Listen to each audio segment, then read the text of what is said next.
Deus maravilhoso, em nome de Jesus, Senhor, nós queremos nesse momento, Pai, consagrar a Ti, consagrar ao Senhor, Pai, esse culto de adoração ao Senhor. Cada irmão presente, Pai, Senhor, o Teu filho, o pastor Marcelo, Pai, o filho, o Seu servo, que está aqui nesse momento trazendo uma palavra do Senhor para nossas vidas. Pai, usa a vida dele grandiosamente, usa a vida dele poderosamente, Pai. Que o Espírito Santo esteja sobre cada palavra mencionada aqui nessa noite. Que o Espírito Santo use a vida dele para levar os corações aqui essa noite, Pai, ao Senhor. E que esteja um mover aqui, Senhor, que cada um de nós possamos aqui renovar as nossas forças, a nossa fé em Ti. E que nós possamos conhecer o Senhor hoje cada vez mais. Pai, assim nós oramos, Senhor, em nome de Jesus. Amém, amém. Glória a Deus. Deus abençoe, pastor. Cumprimento a igreja na graça e na paz do Senhor, amém? Amém. Glórias a Deus.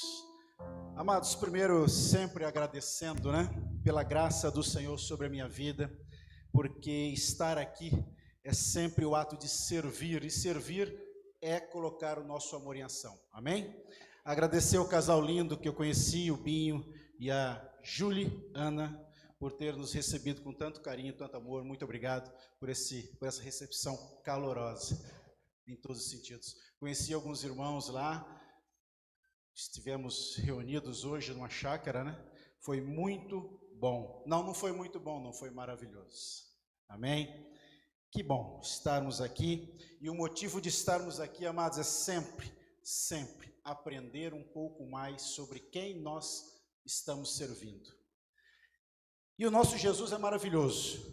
Eu gostaria de pedir aos irmãos que estão com as suas Bíblias, que abram o livro de Evangelho, o Evangelho de Mateus, no capítulo 5.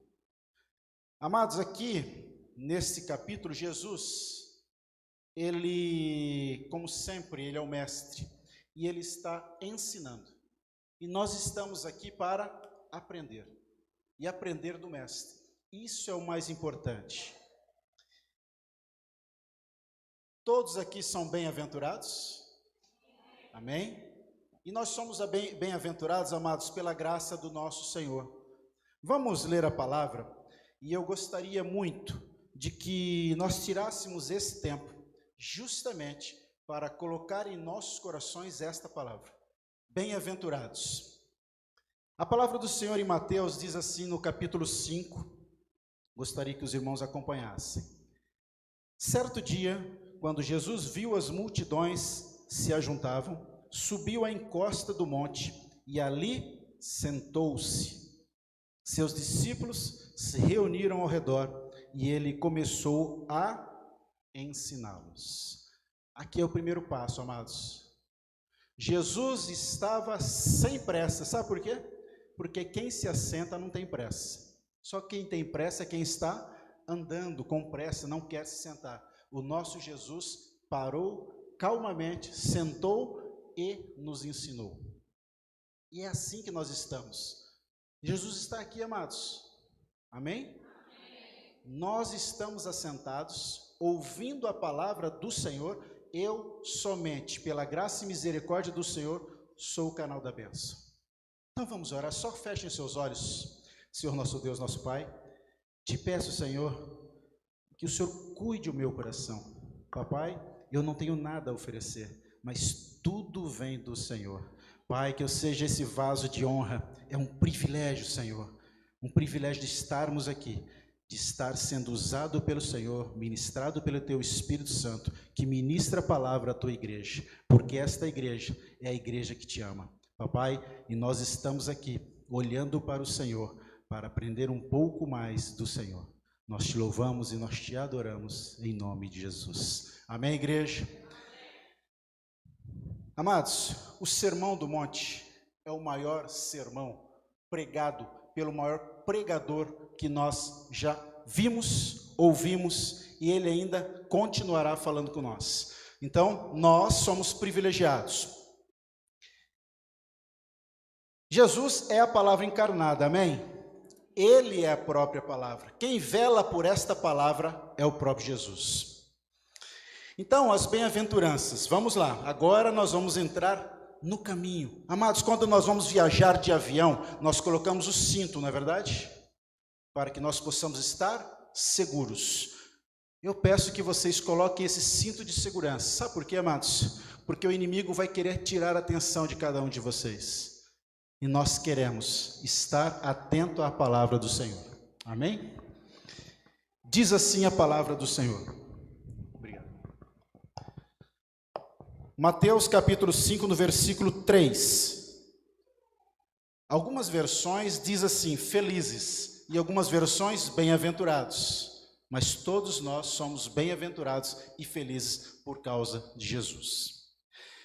Felizes os pobres de espírito, pois o reino dos céus lhes pertence. Felizes os que choram, pois serão consolados. Felizes os humildes, pois herdarão a terra. Felizes os que têm fome e sede de justiça, pois serão saciados. Versículo 7. Felizes os misericordiosos, pois serão tratados com misericórdia. Felizes os que têm coração puro, pois verão a Deus. Felizes os que promovem a paz, pois serão chamados filhos de Deus. No versículo 10, felizes os perseguidos por causa da justiça, pois o Rei dos céus lhes pertence. E no 11, amados, felizes somos nós. Felizes, Jesus diz assim, são vocês, que quando por minha causa sofrerem zombaria e perseguição, e quando outros, mentindo, disserem todo tipo de maldade a seu respeito. Alegrem-se e exultem, porque uma grande recompensa os espera nos céus. Amém? E lembrem-se de que os antigos profetas foram perseguidos da mesma forma. Amados, então aqui está a constituição do reino. Aqui está dizendo que nós somos bem-aventurados, nós somos felizes, porque nós estamos indo na contramão do mundo, e nós continuaremos indo na contramão do mundo. Se nós pegarmos a avenida aqui, uma via vai e outra via, né? Uma para lá, outra para cá. Se nós invertermos esse fluxo, esta via que vai, e nós entrarmos com os nossos carros para lá, o que nós vamos fazer? Nós vamos promover uma colisão. É isto que a palavra de Deus faz. Ela vai na contramão do mundo. E é desta forma que Jesus caminha. Vamos lá? Bem-aventurados são. Sabe por quê? Porque é presente. Os bem-aventurados não foram. Os bem-aventurados são. Somos nós. Tem um rapaz, acredito que todos conheçam ele, o nome dele é Mahatma Gandhi. Ele fez um comentário, ele é hindu, ele é muçulmano, lá da época de 1940, é um líder indiano. Ele fez um comentário interessante, olha o que ele disse: se todos os textos sagrados do mundo fossem perdidos, mas se o Sermão do Monte fosse preservado, então nada teria se perdido. Amém? Olha o tamanho da importância e do ensino de Jesus a respeito dos bem-aventurados, a respeito da bem-aventurança. Vamos caminhando? Bem-aventurado em grego significa makarios, é uma felicidade que excede circunstâncias. Não são as circunstâncias que nos cercam que determina se nós somos bem-aventurados ou não. O que determina se nós somos bem-aventurados ou não é se nós abrimos os corações para a palavra. Esta palavra, amados, ela tem que estar estabelecida em nós. Bem-aventurados, existe a recompensa e existe as consequências. Olha aqui, esse reino do Senhor é maravilhoso. Os humildes de espírito, se você tem essa característica, você herdará o reino dos céus. Os que choram serão consolados. Aqui no mundo não funciona assim. Aqui no mundo, amados, quem chora são os fracos. Mas Jesus não nos diz isso. Os que choram serão consolados. pelo Senhor. Então nós podemos chorar.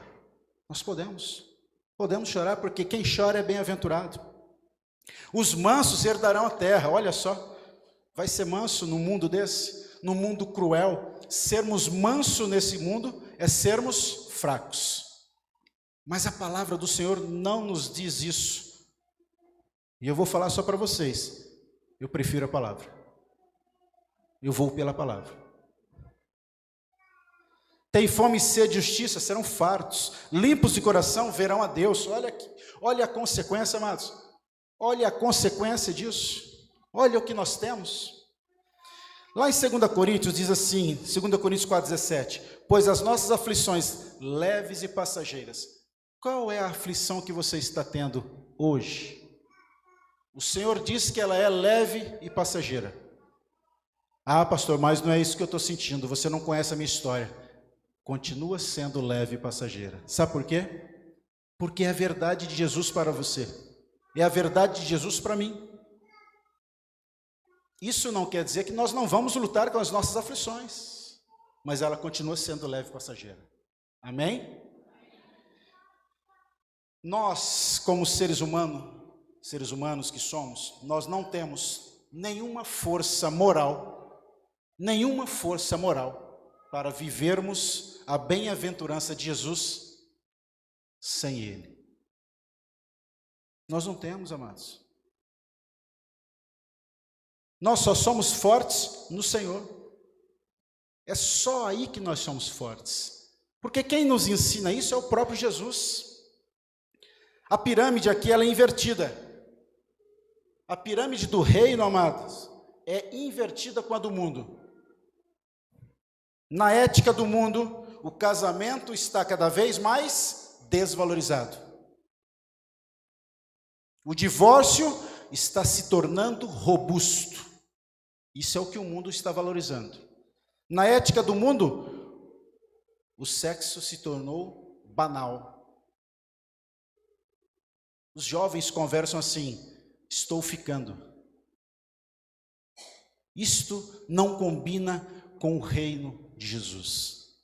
Não combina.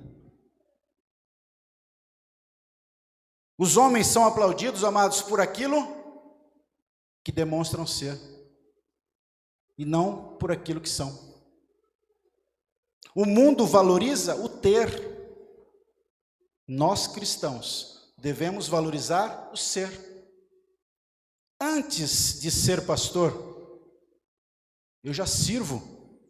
Eu não posso, amados, ser pastor somente no púlpito. Eu não posso ser pastor somente no domingo. É a vida. Nós devemos ser. Ah, quando eu for pastor, aí você vai ver o que eu vou fazer. Não, meu amado. Isto é ter. Nós devemos ser. Na ética do mundo, ser grande é acumular riquezas. E no reino de Deus? É juntar tesouros nos céus, onde as traças não corroem, e nem os ladrões roubam. Por quê? Porque é eterno. O que nós temos no reino dos céus é eterno. É isso que vale para nós. Então, amados, nós devemos estabelecer o evangelho em nós. Os bem-aventurados são os felizes que têm uma felicidade completa. Feliz é aquele que nada ostenta diante de Deus e ainda chora pelos seus pecados. Temos chorado pelos nossos pecados? E olha que nós pecamos. Feliz é aquele que abre mão de seus direitos. É meu direito, mas eu abro mão. Feliz é aquele que abre mão ao necessitado e não o explora. Feliz é aquele que constrói pontes. Nós, amados, devemos sairmos aqui do nosso quadrado e construir pontes. Esta palavra tem muita gente lá fora querendo ouvir. Então nós não devemos estar aqui dentro fortes, robustos, cheios, conhecendo a Deus, cantando sobre Jesus, mas não alcançamos lá fora, não estaríamos fazendo as pontes. Estas palavras de louvor, amados, nós devemos levar lá para fora. É lá que aquele povo precisa.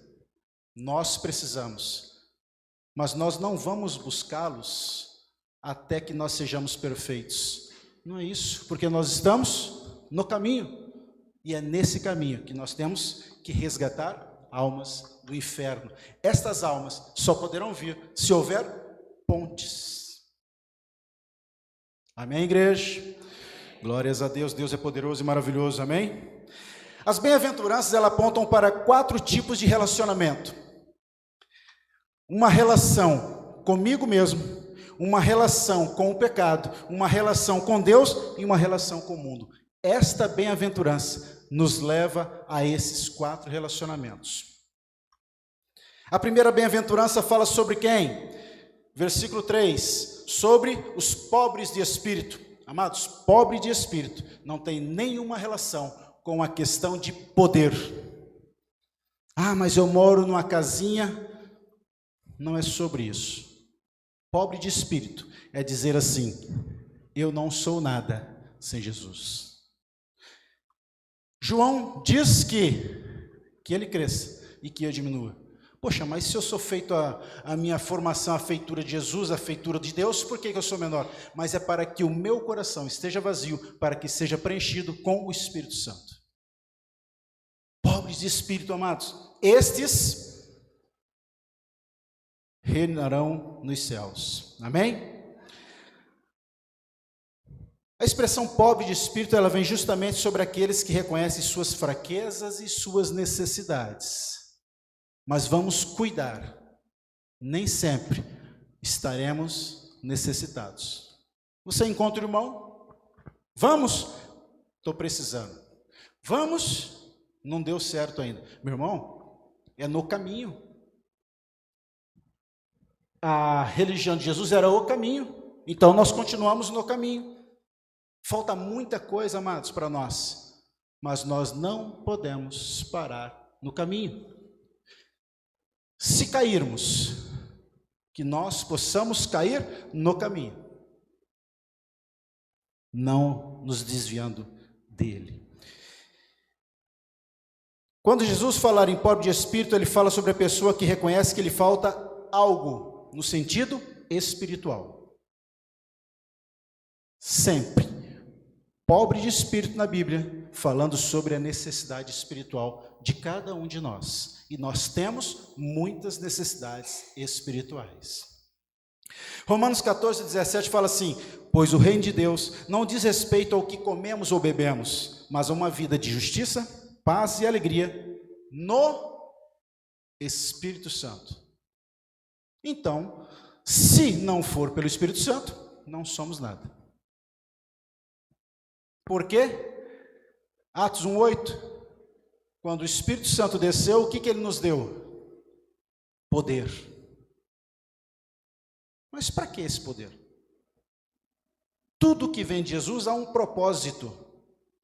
Nós recebemos o Espírito Santo porque nós receberíamos poder para sermos testemunhas.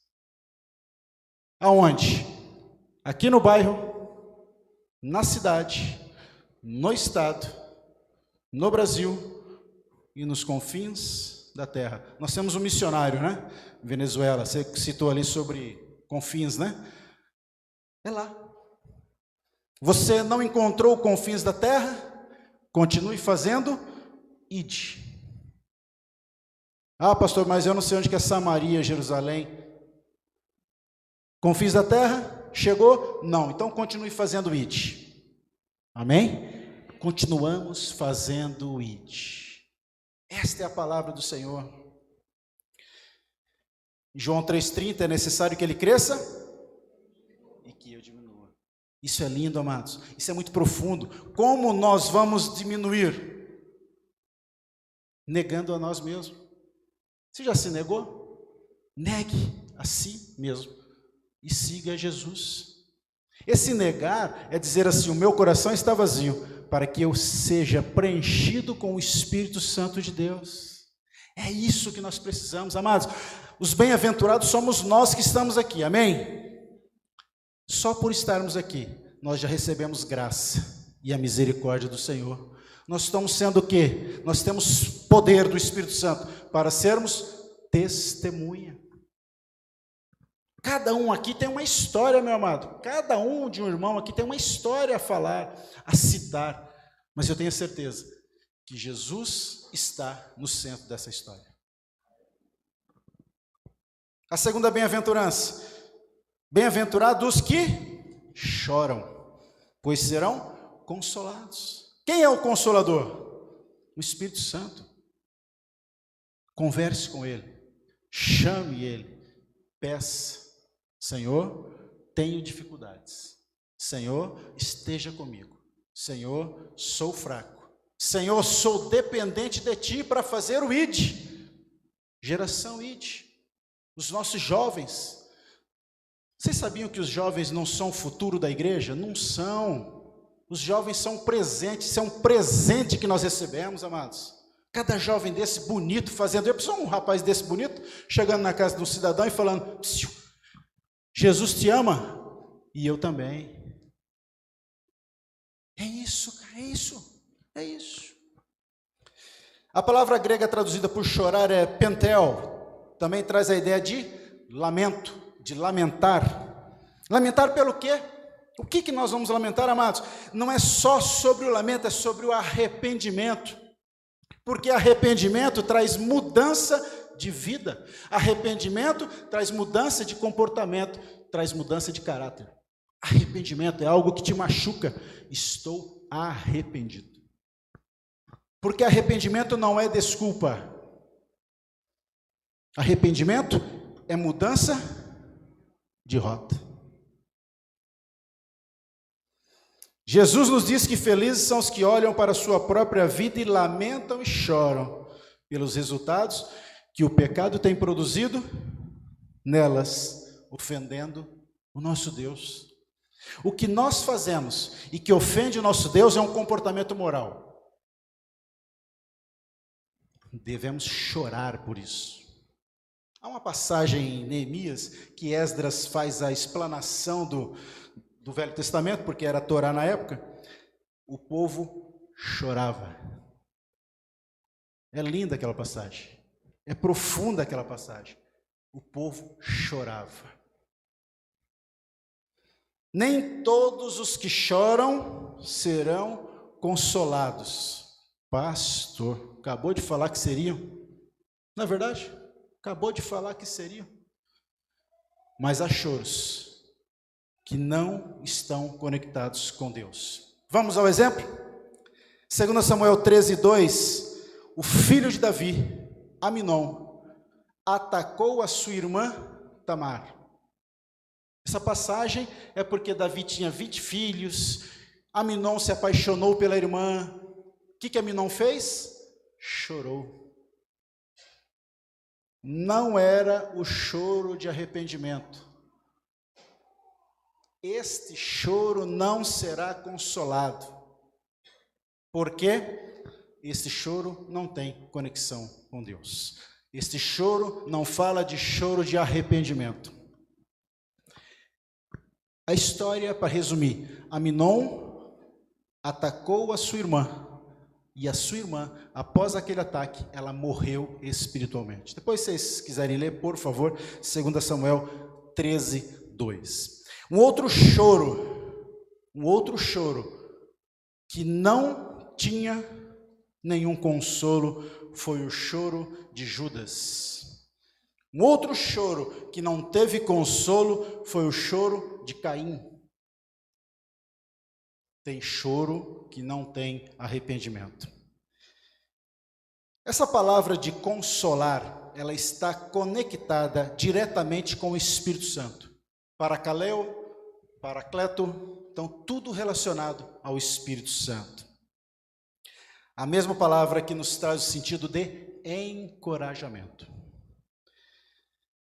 Jesus nos disse que o Espírito Santo nos convenceria do pecado, e isso deveria causar em nós o quê? Lamento. Quem nos convence do pecado é o Espírito Santo. E isso nos traz lamento, dói aos nossos corações. Atos 2,38 diz que pela fé recebemos o dom do Espírito Santo. Então é dom. Estamos na recepção, dando as boas-vindas. Tem gente que tem o dom do abraço, do amor. Tem gente que olha para você, já te evangeliza. Tem um que sorri para você, você fala, Jesus, recebi Jesus, conhecia Jesus. Isso é dom. Isso é dom, meu irmão. Você crê que tem gente que te ama? Não tenha dúvida disso. Jesus te ama e eu também. O que é gostoso, amados, viver no meio do cristão. Em 5 minutos, estamos nos chamando de irmão. Isso é pela graça do Senhor. Isso é por Jesus. Paulo diz em 2 Coríntios 6,10: entristecidos, mas sempre alegres. Terceira bem-aventurança: bem-aventurados os mansos, pois eles receberão a terra por herança. Quer receber herança, amados? Seja manso. Ser manso não é atributo nosso, é graça. Ninguém é naturalmente manso, ninguém, amados, mas nós recebemos provas sempre para exercitarmos, sermos mansos. Observem bem, talvez seja uma dica: toda prova que Deus colocar para você é para ser aprovado. Nenhuma prova de Deus para você é para te testar. Nenhuma prova do Senhor para você é para te reprovar. Todas as provas com Deus é para que você seja aprovado. Amém? Agora, o inimigo, ele vai fazer o que com cada um de nós? Vai tentar. Só que toda prova com o inimigo é para que cada um de nós sejamos reprovados e envergonhados. Ah, pastor, mas como eu vou identificar? Estabeleça o evangelho em sua vida. Como eu faço isso? Ler. Se exponha ao evangelho. Esteja com ele. Não tem outra maneira, amados. Não é por osmose, é contato, é leitura, é viver. Quer experiência com Deus? Peça. Ser manso não é ser frouxo. Ser manso não é ser covarde, medroso, fraco ou indolente. Não é isso, amados. Nós somos cristãos, seguimos o Rei. Ser manso não é apenas ter controle emocional externo. Meu irmão passou aqui por mim, não falei nada. Espero que ele tropece ali. Está dentro do meu coração. Isto não é ser manso. Cuidado. Nem sempre nos expressamos, mas nós devemos cuidar os nossos corações. Humilde do grego praus denota uma atitude. Manso é você colocar em ação. Estamos numa fila de um restaurante, 2 horas da tarde, uma fome de leão. Vem um jovem, porque se vier um senhor, nós até relevamos, né? Um senhor, né? Então, não, coitadinho, passa aqui. Mas se vem um jovem, bonitão, igual aquele rapaz ali, passa na frente, você deixa de ser cristão na hora, você pede até licença para Jesus. Senhor, dá licença que eu vou resolver com esse rapaz aqui, porque o Senhor não vai resolver por mim. Não, amados. Passou o jovem, e aí, mano? Fica aqui, não, fica aqui, eu faço questão. Não, desculpa, não faço questão. Exercita. Nós temos oportunidades de sermos mansos, nós temos oportunidades de fazer as provas do Senhor. Exercite, mas com amor. Jesus está falando de uma atitude isenta de orgulho, de soberba, de arrogância. Pode passar. Você é jovem mesmo, mal educado. Não podemos ser arrogantes. Isto não é evangelho, amados. Tudo que eu falei até agora está indo em contramão com o mundo. A pirâmide do Senhor, ela é invertida. Mateus 11, 29. Quem diz? Sou manso e humilde de coração. Sabe quem diz isso? É quem nós estamos seguindo. Nós estamos seguindo a Jesus. Nós estamos seguindo a Jesus? Amém. Ele lá na frente fala assim, sou manso. Aí ele olha para todo mundo que está seguindo ele. Sou manso. Se eu não for manso, paro de seguir a Jesus. Se eu não dou conta de ser manso, se eu tenho dificuldades para ser manso, ande com quem é manso. Amém? Aqui está o Binho, aqui está a Júlia, são casais preparados pelo Senhor, são líderes de PGM, então já estão andando. Tem um casal aqui, o Marcos, né? E a esposa. Filha? Glórias a Deus, muito linda. Estão aqui, são líderes de PGM, ande com eles. Tenho dificuldade, Marcos. Tenho dificuldade de ser manso, meu irmão, me ajuda. Busque pessoas que estão indo para Jesus. Se não está indo para Jesus, não vá com ele. Amém? Ser manso, amados. Será que de fato temos sido imitadores de Cristo? Mansos e humildes? Ah, pastor, até hoje de manhã não deu certo. Mas vai dar certo amanhã. Vai dar certo amanhã. Não deixe de fazer a prova. Não deixe de fazer a prova. O fato de nos tornarmos humildes ou mansos como Cristo não depende de nós mesmos, mas sim do agir de Deus em nossas vidas. Alguém aqui já ouviu falar um pregador dizer assim, não interessa, Deus vai arrebentar seu coração e vai entrar dentro? Não vai fazer isso. Esse não é o nosso Deus. Ele é manso e humilde. Quarta bem-aventurança. Bem-aventurados que têm fome e sede de justiça, pois serão satisfeitos. Amém? Apetite espiritual. Apetite espiritual. A palavra do Senhor diz que a nossa justiça, ela é comparada a trapos de imundícia.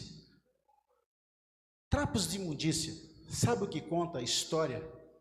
Que os trapos de imundícia eram aqueles trapos que envolviam os leprosos. Você imagina tirando aqueles trapos e você olhando aquilo lá? Aquilo se compara à nossa justiça. Convidei um jovem para vir para a igreja, não veio. Aquele guri lá tá, ó. Aquele rapazinho lá, ó. Vamos isolar ele. Fazendo a justiça. A nossa justiça é comparada a trapos de imundícia. Essa justiça, ela não é implantada nem imputada, ela é desejada. João 16:8 diz assim, quando ele vier, convencerá o mundo do pecado, da justiça e do juízo. Esse é o nosso Deus. Qual tipo de alimento que devemos ter apetite? Justiça diante de Deus. Por quê? Porque Ele pagou por nós. Uma nova vida com Deus. Santidade. Quer ter santidade? Procure estar com Deus. Justiça social. Ama a verdade e odeia a mentira. Ah, mas está todo mundo fazendo. Não importa. Se é pecado, continua sendo pecado. Se é mentira, continua sendo mentira. Ah, mas a maioria está fazendo. Não importa, continua sendo mentira. A pirâmide do Senhor, a pirâmide do reino de Deus, ela é invertida. É importante ressaltar que ter fome e sede implica em um desejo. Filipenses 2,13 diz assim, Deus é quem efetua em nós, tanto o querer quanto o realizar, de acordo com a sua boa vontade. Olha como que Deus é maravilhoso. Não é a vontade simplesmente de Deus, é a sua boa vontade. É a sua boa vontade. A questão seria então, qual a nossa motivação em obedecer a Deus? Uma ambição egoísta ou por gratidão? O irmão Marcos falou a respeito do dízimo e oferta. Quer ferir uma igreja? Quer ferir um cristão? Entre no assunto financeiro. Mas, amados, quer ser curado sobre parte financeira? Entre nesse assunto diante de Deus. Deus é tão maravilhoso que Ele só fala assim, só 10% entrega na igreja. Te dei 100. Deus é maravilhoso, amados. Ele poderia muito bem falar assim, a palavra é, devolva o que eu te dei. Nunca conseguiríamos devolver. Por quê? Porque Ele sempre fez mais do que pedimos ou merecemos. Sempre foi assim, amados. Já tentou surpreender a Deus? Vem algo maravilhoso depois. Nós não conseguimos. Glórias a Deus por isso. Vou acelerar o processo. Quinta bem-aventurança, os misericordiosos. Isso aqui é lindo demais, misericórdia. Todos nós falamos da misericórdia. A misericórdia do Senhor, ela é renovada todos os dias. Mas a misericórdia do Senhor, ela é infinita. O coração do Senhor está na nossa desgraça. Quando nós estamos sem graça. Já ouviu falar aquela pessoa sem graça? Tem umas que não têm a graça do Senhor ainda. O Senhor coloca o coração dele na nossa desgraça.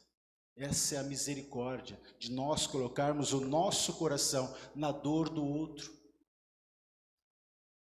Misericórdia é lançar o coração na miséria do outro e estar pronto em qualquer tempo para aliviar a sua dor. Esteja preparado, porque você não vai somente levar a misericórdia, você vai sentir. Você vai dividir o peso. Misericórdia é ação. Misericórdia é ação.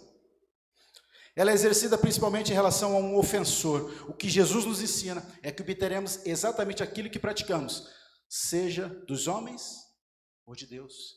Misericórdia é ação. Amados, Deus nos capacita para agir desta forma. Preparemos os nossos corações. Nós devemos preparar os nossos corações para isso. A questão que nos cabe é se de fato temos tratado os nossos ofensores de uma maneira que eles se sintam envergonhados de ter nos ofendido. Marcão, o rapaz te ofendeu lá no seu serviço. Não estou falando que você vai levar uma rosa para ele. Mas leve algo que ele goste. Surpreenda ele com amor. Fala, meu irmão, você me ofendeu, mas eu amo você. Isso não vem de mim. Sabe de onde vem? Do meu Senhor. Mas é esse Senhor que eu sigo. Você sabe o que nos constrange dentro de uma igreja? Se não é o que nos constrange, mas o que deve nos constranger numa igreja é o amor de Cristo por nós.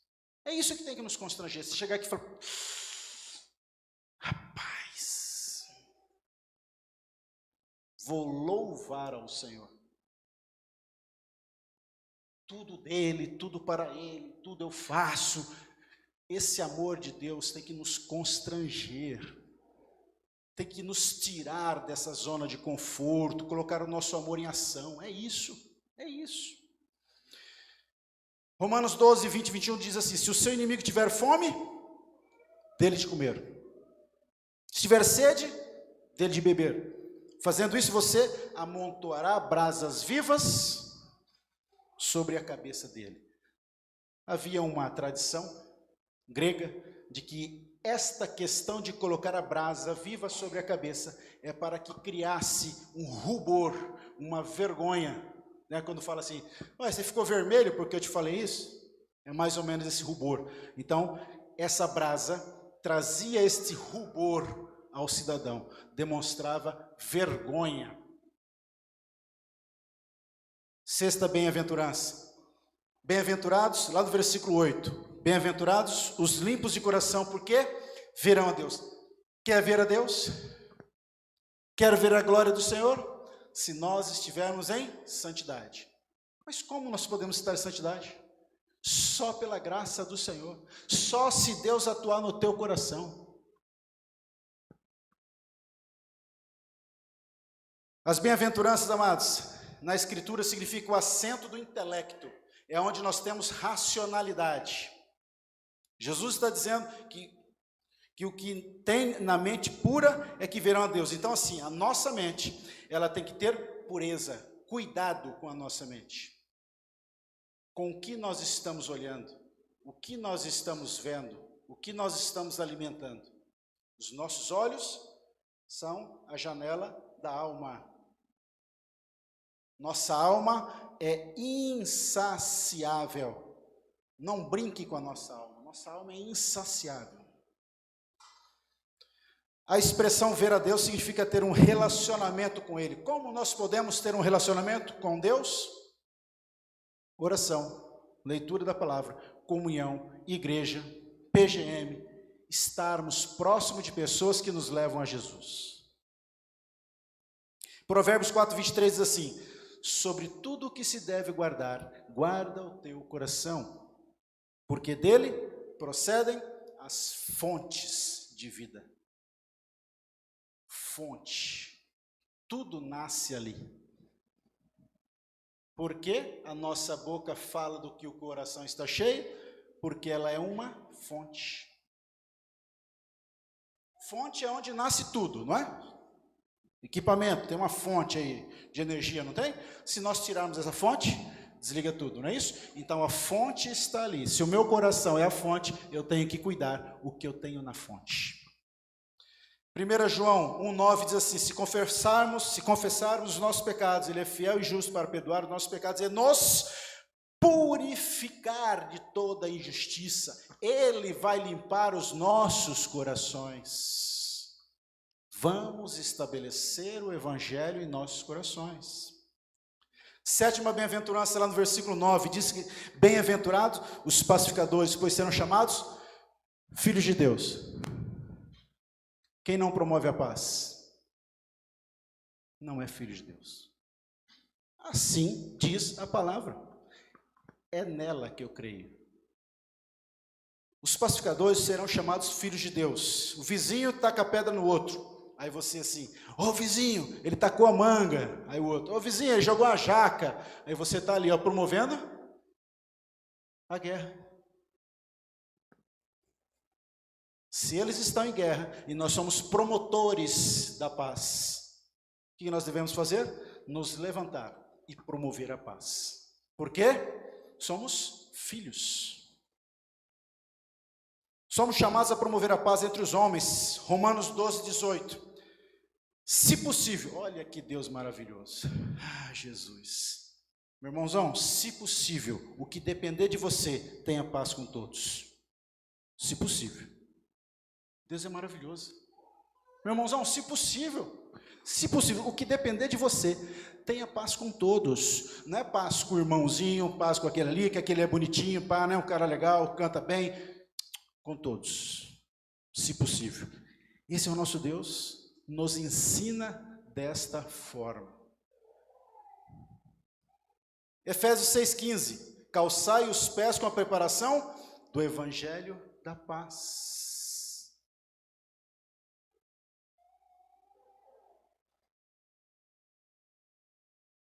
Romanos 5:1 e 2. Tendo sido, pois, justificados pela fé, temos paz com Deus por nosso Senhor Jesus Cristo, por meio de quem obtivemos acesso pela fé a esta graça, na qual agora estamos firmes e nos gloriamos na esperança da glória de Deus.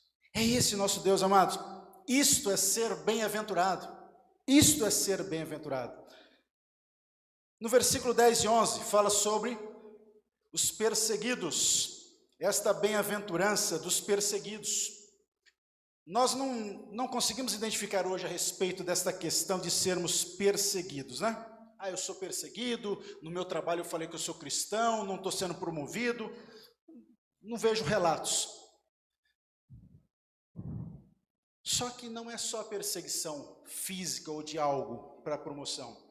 Bem-aventurados os perseguidos por causa da justiça, pois deles é o reino dos céus. Porque ele não odeia você, ele odeia o Jesus que está em você.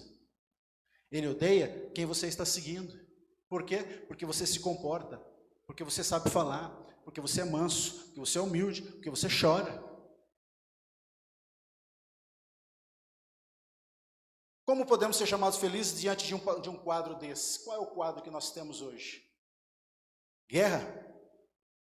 Guerra lá em Israel, há uma discussão, uma forma de se colocar as coisas. Meus amados, independente de qualquer definição, se está no Velho Testamento, se já passou, se não é mais, é guerra. Tem morte de pessoas. Muitos estão morrendo. É isso que importa. Se eu vou contar a história que lá em Israel, se é o grupo lá que não sei o que, eu creio que seja de menos. Nós temos que lutar pela paz. Somos pacificadores. Qual a natureza da perseguição? Língua dos ímpios? Tem um monte. Onde nós trabalhamos. Você é assim porque você é cristão. Você é assim porque você vive naquela igreja com aqueles jovens lá. Esse rapaz, tudo camisa preta do IT. Por isso que você é assim. Injúria, mentira, falam mal para tirar você do centro. Sofrer é bem-aventurança. Ainda quando sofremos por causa de nosso relacionamento com Cristo. Nós temos um relacionamento com quem? Com Cristo. E se não temos, deveremos ter. Meus amados, traços de caráter. Vou citar alguns aqui. Pobres de espírito, os que choram, os humildes, os que têm fome, sede de justiça, os misericordiosos, os puros de coração, os pacificadores, os perseguidos, insultados e caluniados. Alguns traços de caráter. Consequências. Olha a consequência disso. Quero ver se aguentar. Tem o reino dos céus, serão consolados, receberão a terra por herança, serão satisfeitos, obterão misericórdia, verão a Deus, serão chamados filhos de Deus. Amém? Amém. Essas são as consequências, amados, de servir a Cristo. As Escrituras nos ensinam que bem-aventurados são os que lavam suas vestes no sangue do Cordeiro. É o caráter de transformação. Vamos ficar de pé, igreja?